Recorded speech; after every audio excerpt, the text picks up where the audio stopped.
हे बुद्ध भगवान, जो मेरी वीडियो को लाइक और सब्सक्राइब करेगा उनकी माँ को हमेशा खुश रखना। वीडियो को शुरू करते हैं। बहुत समय पहले की बात है। एक छोटा सा गांव था। उस गांव में 2 भाई रहा करते थे। बड़ा भाई अंधा था, जिसके कारण वो हमेशा घर पर ही बैठा रहता था, और छोटा भाई खेती किया करता था। लेकिन खेतों में अधिक जानवर आने से पूरी फसलें नष्ट हो जाती थीं, जिस कारण छोटा भाई बहुत परेशान हो चुका था। तभी उसे एक तरकीब सूझी। एक दिन उसने सोचा, खेतों में से इन जानवरों को भगाने के लिए क्यों ना मैं अपने बड़े भाई की मदद लूं।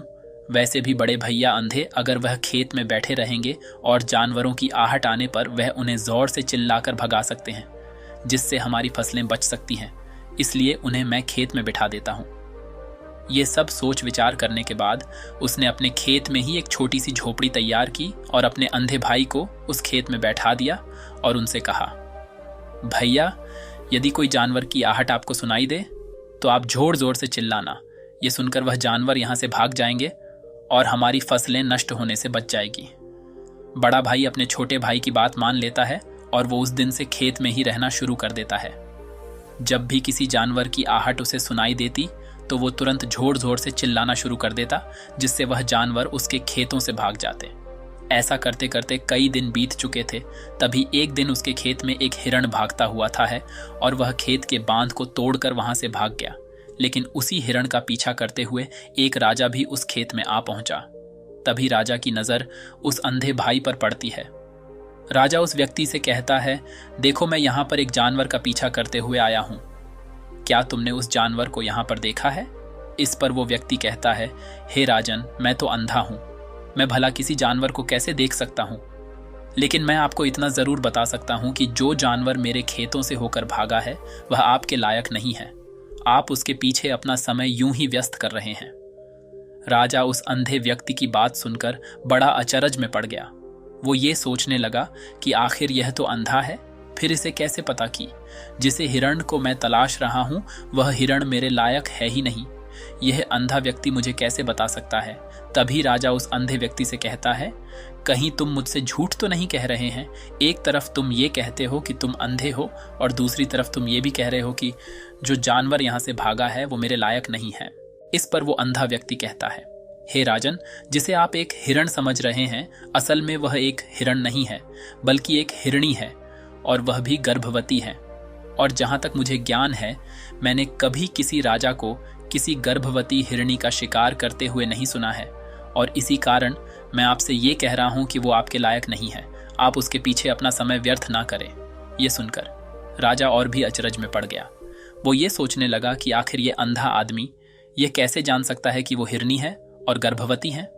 राजा कुछ देर सोच विचार करने के बाद अपने सेनापति से कहता है, सेनापति जी, मुझे वो जानवर जिंदा चाहिए, क्योंकि मुझे यह पता करना है क्या वो हिरणी है और क्या वह गर्भवती है, क्योंकि यह अंधा आदमी बहुत विश्वास के साथ कह रहा है और मुझे इस बात की पुष्टि करनी है।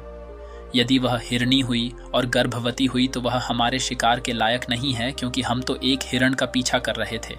इसलिए जाओ और पता करो कि क्या वो हिरणी है। सेनापति राजा से आज्ञा लेकर आगे की ओर बढ़ चलता है और कुछ देर बाद जब वह वापस लौट कर आता है तो वह राजा को कहता है, हे राजन, इस अंधे आदमी ने जो भी बातें कही हैं वो बिल्कुल सही है। वो एक हिरणी ही है और वह गर्भवती भी है। यह सुनकर राजा आश्चर्यचकित रह गया। उसे समझ नहीं आ रहा था कि आखिर अंधा आदमी कैसे पता कर सकता है कि वह जानवर एक हिरणी है, और तो और वह गर्भवती है। भला एक अंधा आदमी यह कैसे देख सकता है, यह कैसे जान सकता है? आखिर इससे यह कैसे पता चला? ऐसे कई सारे प्रश्न अब राजा के मन में उमड़ने लगे। अब राजा ने यह ठान लिया था कि मुझे इस बात की तह तक पहुंचना ही है कि आखिर ये अंधा आदमी कैसे जानता है कि वह जानवर एक हिरणी है।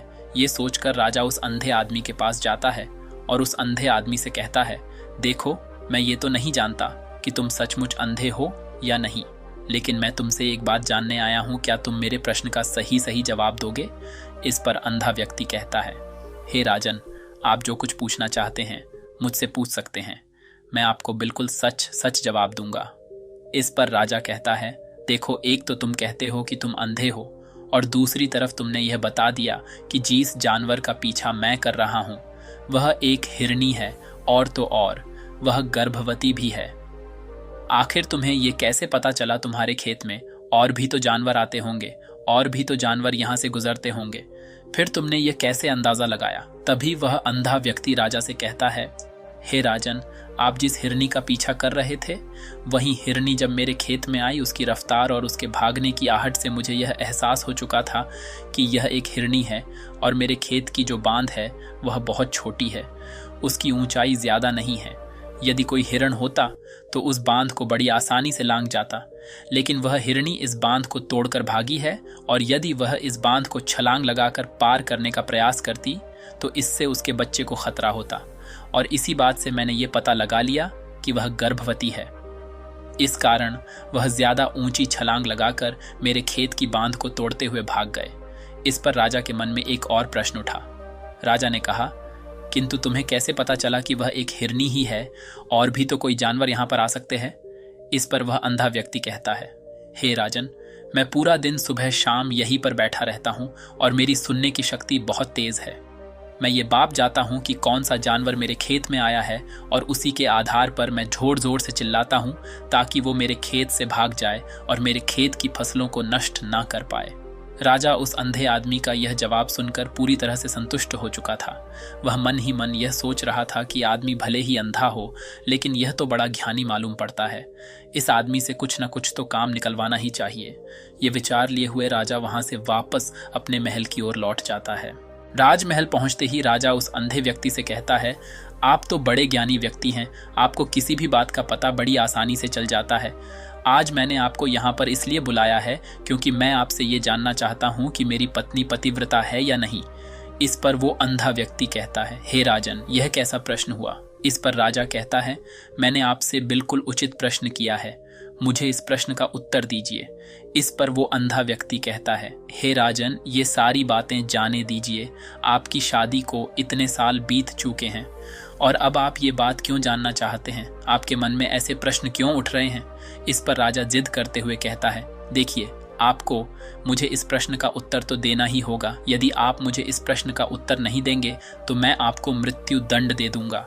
राजा के मुख से यह बात सुनकर वह अंधा व्यक्ति कहता है, हे राजन, यदि आप इस प्रश्न का उत्तर चाहते हैं तो उसके लिए आपको मेरा एक काम करना होगा। राजा कहता है, बोलो, मुझे क्या काम करना होगा? इस पर व्यक्ति कहता है, इसके लिए आपकी पत्नी को मेरे साथ कमरे में अकेले छोड़ना होगा।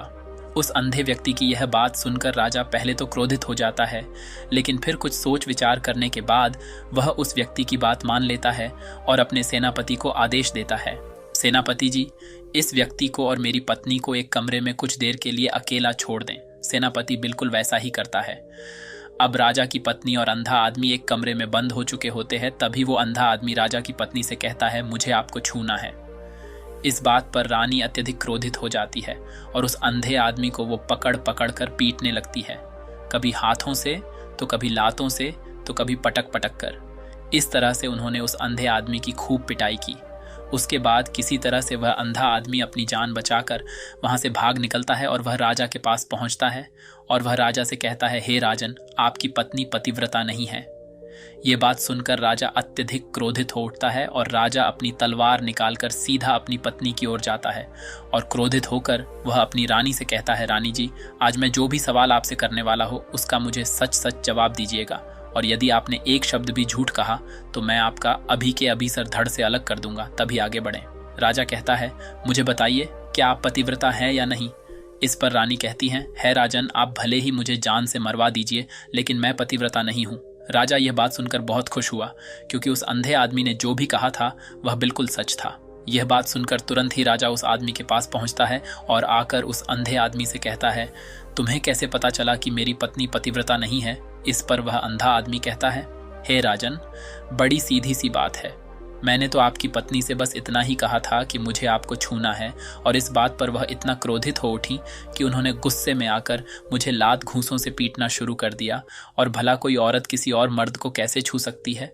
लेकिन उन्होंने ना आप देखा ना ताव, बस लात घूंसे मुझ पर बरसाने शुरू कर दिए।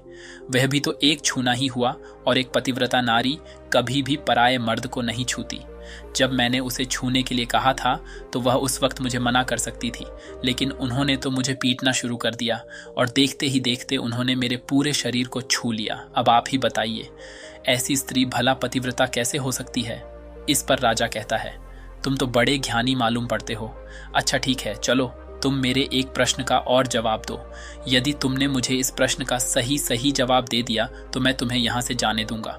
आगे राजा उस अंधे आदमी से कहता है कि तुम मुझे यह बताओ, क्या मैं सच में अपने पिताजी का ही बेटा हूं या फिर किसी और का। इस पर वह अंधा भी कहता है, हे राजन, इस बात से आपका क्या लेना देना, आप किसी की भी औलाद हों, आखिर आप हैं तो इस राज्य के राजा, इसलिए इस प्रश्न को जाने दीजिए। लेकिन राजा कहता है, नहीं नहीं, मुझे इस प्रश्न का सही सही जवाब चाहिए, अन्यथा यह प्रश्न मुझे हमेशा परेशान करता रहेगा, इसलिए मैं इसका सही सही जवाब जानना चाहता। यदि तुम इसका सही सही जवाब दे देते हो तो तुम यहाँ से जा सकते हो, मैं तुम्हें नहीं रोकूंगा। इस पर वह अंधा आदमी कहता है, हे राजन, इसके लिए तो मुझे आपके माँ के पास भी जाने की कोई आवश्यकता नहीं है। मैं आपको अभी अभी यह बता सकता हूँ कि आप किसकी औलाद हैं, लेकिन उससे पहले मैं चाहता हूँ कि आप मुझसे एक वादा करें कि आप मुझ पर क्रोध नहीं करेंगे। राजन ने कहा, मैं तुमसे वादा करता हूँ, मैं तुम पर क्रोध नहीं करूँगा। इसके बाद वह अंधा आदमी राजा से कहता है, हे राजन, आप हैं तो अपने ही पिता के पुत्र, लेकिन आप पर एक कंजूस सेठ की छाया पड़ी हुई है। यह सुन राजा बहुत क्रोधित हो उठा और वह तुरंत तलवार निकालकर अपनी माँ के पास जा पहुंचा। वह वहां पर पहुंचने के बाद अपनी माँ से कहता है, माँ, मुझे सच सच बताइए, क्या मैं अपने ही पिता का पुत्र हूं या नहीं। यदि आपने मुझे सही सही नहीं बताया तो वह यहीं पर अपने प्राण त्याग दूंगा। मुझे बताओ, क्या सच है। इस पर उस राजा की माँ कहती, बेटा, तू है तो अपने ही पिता का पुत्र, लेकिन तुम्हारे ऊपर एक कंजूस सेठ की छाया पड़ी हुई है। जब मैं एक बार नहाने के बाद अपना मुंह आईने में देख रही थी, तभी उस कांच के पीछे मुझे एक कंजूस सेठ नजर आता है और उसी की छाया तुम पर पड़ चुकी है। ये सुन राजा बहुत खुश हो जाता है और वह तुरंत दौड़ा दौड़ा वापस उस अंधे आदमी के पास पहुंचता है और उस अंधे आदमी से कहता है, तुम्हें यह कैसे पता चला कि मुझ पर एक कंजूस सेठ की छाया पड़ी हुई है। इस पर वह आदमी कहता है, हे राजन, आपने मुझसे कई सारे सवाल पूछे जिनका जवाब मैंने आपको सही सही दिया है। यदि कोई और राजा होता तो मुझे इसके बदले में ढेरों सारे इनाम मिल चुके होते, लेकिन अब तक आपने एक फूटी कौड़ी तक नहीं दी है। इस बात से ही मैंने अंदाजा लगा लिया था कि आप बहुत कंजूस हो। यह बात सुनकर राजा जोर जोर से हंसने लगा और कहता है कि आप जो भी मांगेंगे वह मैं आपको अवश्य दूंगा, लेकिन मुझे यह बताओ कि तुम्हें कैसे पता चल जाता है कि कौन सी बात सही है और कौन सी गलत। तुम किसी भी बात का इतना सटीक और सही जवाब कैसे दे पाते हो। इस पर वह अंधा आदमी कहता है, हे राजन, मैं तो वैसे ही अंधा हूँ। यदि मेरी आंखें होती तो मैं किसी की भी मन की बातें बड़ी सरलता से जान लेता। मन की एक भाषा होती है और यह भाषा मनुष्य के शरीर के व्यवहार के रूप में देखी जा सकती है। उसकी आंखों से, उसके होठों से, उसके काम करने के तरीके से, उसकी क्रियाओं से पता किया जा सकता है कि उसके मन में क्या चल रहा है। उसके आधार पर हम किसी के भी मन की बातें जान सकते हैं, लेकिन मैं तो अंधा हूँ, मैं देख नहीं सकता, इसीलिए मैं क्रियाओं से देखता हूँ। यदि मुझे कोई बात जाननी हो तो अगले आदमी को कुछ काम देना पड़ता है, जिस पर वह व्यक्ति किस प्रकार काम करता है, किस तरीके से इस काम को करता है, उसके आधार पर ही मैं यह पता कर पाता हूँ कि उसके मन में क्या चल रहा है। तभी वह राजा कहता है, तो क्या इसका अर्थ यह हुआ कि मैं भी किसी के मन की बातें जान सकता हूँ। इस पर वह अंधा आदमी कहता है, हे राजन, अवश्य आप भी किसी भी व्यक्ति के मन की बात जान सकते हैं, किंतु उससे पहले आपको अपने ऊपर काम करना होगा, और वह काम है अपने मन को शांत कर, अपने मन को वर्तमान में लाना, जिसके लिए मैं आज आपको 3 तरीके बताने वाला। और ये तीनों ही तरीके बड़े ही आसान और सरल है, किंतु हे राजन, उससे पहले आपको एक काम करना होगा, अपने मन को एकाग्र करना हो। जब हम अपने मन को एकाग्र करते हैं, अपने मन को वर्तमान में लाते हैं, तो हम दूसरे के मन की बात जान सकते हैं, क्योंकि वह आदमी अभी भी अपने मन में वर्तमान में ही सोच रहा है और हमें भी मन को वर्तमान में ही लाना होगा, तभी हम उसके मन की बातें जान सकते हैं। यदि हम अतीत में हुई घटनाओं के बारे में सोच रहे हैं तो वह जो अगला आदमी वर्तमान में सोच रहा है, वर्तमान में अपने मन में बात कर रहा है, वह हम कैसे जान पाएंगे, क्योंकि हम तो अतीत की घटनाओं में डूबे हुए हैं। इसलिए किसी के भी मन की बात जानने के लिए सबसे पहले हमें हमारे मन को एकाग्र करना होगा, उसे वर्तमान में लाना होगा। आगे वह व्यक्ति राजा से कहता है, हे राजन, जो 3 तरीके मैं आपको बताने वाला हूँ, इन 3 तरीकों से बड़ी आसानी से किसी के भी मन की बातें जान सकते हैं। उसके बाद वह अंधा आदमी राजा से कहता है, हे राजन, जो सबसे पहला तरीका है वह है आंखों पर ध्यान देना। किसी व्यक्ति से बात करते वक्त उसकी आंखों में देखना, उसकी आंखों पर ध्यान देना, जो सबसे ज्यादा जरूरी है, क्योंकि आंखें बोलती नहीं पर बहुत कुछ कह जाती है। यदि हम किसी व्यक्ति की आंखों के इशारों को समझना सीख जाए, हम यह जान पाएंगे कि व्यक्ति के दिमाग में क्या चल रहा है, वो क्या सोच रहा और अभी वह क्या करने वाला। मेरे पास आंखें नहीं, लेकिन मैंने अपने गुरु से यह विद्या सीखी है, क्योंकि बहुत सालों पहले मेरे पास आंखें थीं और मैं उस वक्त लोगों के मन की बातें केवल उनकी आंखों से ही जान लेता था। इसलिए यदि आप भी दूसरों की मन की बातें जानना चाहते हैं तो आपको भी उनकी आंखों पर गौर करना चाहिए, जैसे कि उनका आकार कैसा है, वह कब, कहाँ और किधर देख रहे हैं। यदि उसकी आंखें यहाँ वहाँ घूम रही हैं, जब आप उससे बातें कर रहे हैं तो वहाँ वह इधर उधर मोड़ रहा है, कभी ऊपर तो कभी नीचे या कभी आसपास। या फिर उसकी आंखें खुश नजर आ रही है या फिर आंखें निराश नजर आ रही है, जैसे कि चोर होता है उसकी आंखों में। जब हम देखते हैं तो हमें यह पता चलता है कि अगले आदमी ने कोई गलती की है। ठीक उसी प्रकार जब हम किसी छालक व्यक्ति की आंखों में देखते हैं तो आपको पता चलेगा कि उसकी आंखों में एक भाषा होती है। एक बहुत ही सीधा और आसान तरीका होता है। यदि आपको यह पता लगाना है कि सामने वाला व्यक्ति आपसे झूठ कह रहा है या फिर सही, तो आपको उसकी आंखों पर ध्यान देना अति आवश्यक है। यदि आपसे बात करते वक्त वह व्यक्ति अपनी आंखें यहाँ वहाँ घुमा रहा है, ऊपर नीचे इधर उधर दाएं बाएं हर जगह देख रहा है, तो इसका अर्थ यह हुआ कि वह उस बात से निकलने का कोई रास्ता ढूंढ रहा है और कोई झूठ बना रहा है। यदि सामने वाला व्यक्ति आपसे कुछ झूठ कहने का प्रयास कर रहा है तो वह आपसे नजर नहीं मिलाएगा। वह यहाँ वहाँ देखेगा, ऊपर नीचे देखेगा, लेकिन वह आपकी आंखों में आंखें डालकर कभी नहीं देख पाएगा, क्योंकि उसे डर है कि यदि उसने आपकी आंखों में आंखें डालकर देखी तो उसका झूठ पकड़ा जाएगा और लोगों को सच्चाई का पता चल जाएगा। और इसी प्रकार कुछ और भी भाषाएं होती हैं। जब आप किसी की आंखों में आंखें डालकर यह देखना शुरू कर देंगे कि उसके हाव भाव क्या है, ठीक उसी प्रकार चेहरे के हाव भाव होते हैं, जिससे हम मन की बातें बड़ी आसानी से समझ सकते हैं और इन्हें भी समझना बहुत जरूरी है। कभी कभी कोई व्यक्ति अपने चेहरे से, जैसे आंख, होंठ और बहुत से कुछ अलग अलग व्यवहार करता है। यदि आप किसी व्यक्ति के चेहरे में गौर करेंगे तो आप आसानी से समझ पाएंगे कि वह व्यक्ति निराश है, जब व्यक्ति बहुत उदास है, या फिर वह बहुत खुश है, या फिर उससे कोई बहुत बड़ा दुख है। वह अपने अंदर क्या महसूस कर रहा है, ये सारी बातें हम उसके चेहरे के हाव भाव से पता कर सकते हैं। फिर चाहे इंसान जुबान से कुछ बोले या ना बोले, लेकिन आप उसके चेहरे से सब कुछ पता कर सकते हैं। आगे व्यक्ति राजा से तीसरा तरीका बताते हुए कहता है, हे राजन, इसी प्रकार तीसरी भाषा भी है, अर्थात तीसरा तरीका भी है, और वह है हाथों के इशारे और शरीर का व्यवहार। मन की बात समझने के लिए हमें हाथ के इशारे और शरीर के व्यवहार को समझना बहुत आवश्यक है। कोई व्यक्ति जब बात करता है तो आपने देखा होगा कि वो अपने हाथों को हिलाता रहता है, अपने हाथों से इशारा करता रहता है। बातों के साथ साथ अपना शरीर का जो व्यवहार है, अर्थात बॉडी लैंग्वेज, उसका भी पूरा उपयोग करता है, जिससे हमें यह पता चल पाता है कि वह व्यक्ति हमारी बातों पर कितना ध्यान दे रहा है और उसके मन में क्या चल रहा है। शरीर के व्यवहार को देखने के लिए उसके हाथ मटकाने, शरीर मटकाने और चेहरे पर बार बार हाथ लाल, हाथों का एक दूसरे से मसलना, ऐसी बहुत सी क्रियाएं होती हैं। उस पर हमें ध्यान देना अति आवश्यक। मन की बात को समझने के लिए हमें शरीर के व्यवहार को भी समझना पड़ता है। यदि हम इन तीन तरीकों को सही तरीके से ध्यान देकर इन तीन तरीकों को अच्छे से समझ लेते हैं तो हम बहुत जल्दी किसी भी व्यक्ति के मन की बातें बड़ी सरलता और सहजता से जान सकते हैं। इसलिए यदि आपको किसी के मन की बातें जानी है तो आपको उसकी आंखों पर, उसके चेहरे पर, उसके शरीर के हाव भाव को और उसके हाथों को ध्यानपूर्वक देखना और समझना होगा, जिससे आप यह समझ पाएंगे ये आखिरकार उसके मन में क्या चल रहा है और वह क्या सोच रहा है। लेकिन उनसे पहले आपको अपने मन को एकाग्र करना होगा, शांत करना होगा और अपने मन को वर्तमान में लाना होगा। तभी आप उस व्यक्ति की इन सभी क्रियाओं पर ध्यान दे पाएंगे, उन्हें समझ पाएंगे।